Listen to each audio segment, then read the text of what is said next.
qui je pense être. Dernière d'une fratrie de 4 enfants et je suis moi-même maman de 2 enfants. Ma personnalité, souriante, plutôt joyeuse, optimiste. J'ai certaines copines qui me disent t'es pétillante. Voilà. Je suis un peu nerveuse aussi, c'est vrai.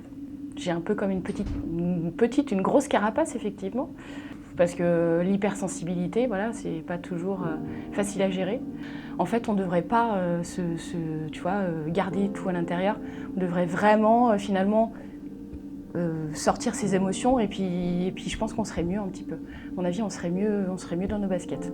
On est dans une société aussi un peu stéréotypée où il faut pas pleurer, il faut pas crier, il faut pas dire ça, il faut pas faire ça. De 11 ans jusqu'à 16 ans, le collège. J'ai détesté le collège. Il y avait pas mal d'agressions, il y avait pas mal de violence en toute coups de couteau, des armes dans les sacs, il y avait beaucoup de discrimination vis-à-vis des blancs. C'était dans le sens inverse en fait finalement. Je me suis battue, hein. C'était la jungle donc je me suis battue. Il fallait que je sache me battre parce que sinon je me prenais des coups. Donc après c'était du plus fort, hein. Ce que je voudrais savoir vraiment à l'avenir, c'est si mes enfants vont être heureuses. Voilà, on n'est pas éternel, donc je ne sais pas si vraiment elles vont être heureuses tout le temps. J'espère qu'au début, je serai là.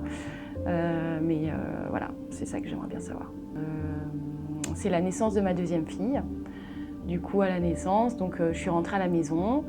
Elle avait 5 jours et je trouvais qu'il y avait un truc de pas normal. Donc, j'ai pris un rendez-vous chez le pédiatre. Il prend son stéthoscope pour lui écouter le cœur. Et en fait, il reste un moment sur elle et tout. Et puis, il me dit écoutez, vous avez bien fait de venir parce que du coup, elle a un très gros souffle-cœur. Il me dit ça veut dire que sous 24 heures, il faut que vous alliez faire une écho cardiaque parce que c'est quand même assez grave. Donc, on y est allé. Je suis allée aux urgences faire une écho cardiaque. Et il parle en jargon de médecin. Un autre médecin arrive. Il parle en vocabulaire qu'on ne comprend pas, bien évidemment. Et là, le gars me regarde.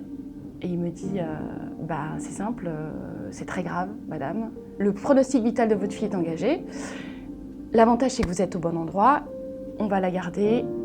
C'est juste au bout du couloir, les soins intensifs. Par contre, vous ne pouvez pas rester parce que du coup, c'est les soins intensifs. Et ma première réaction, ça a été, je me suis levée, je me suis mise en colère, j'ai tapé le poing sur la table et je lui ai dit, si, je suis obligée de rester parce que je l'allaite en fait. Donc c'est pas possible, je peux pas la laisser.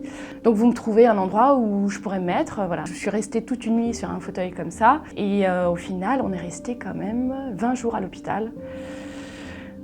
Voilà, ça a été les 20 jours les pires de ma vie.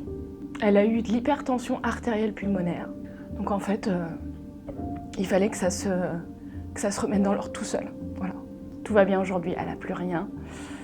Elle n'a plus rien et elle s'appelle Victoire en plus, donc elle porte bien son prénom, cette petite.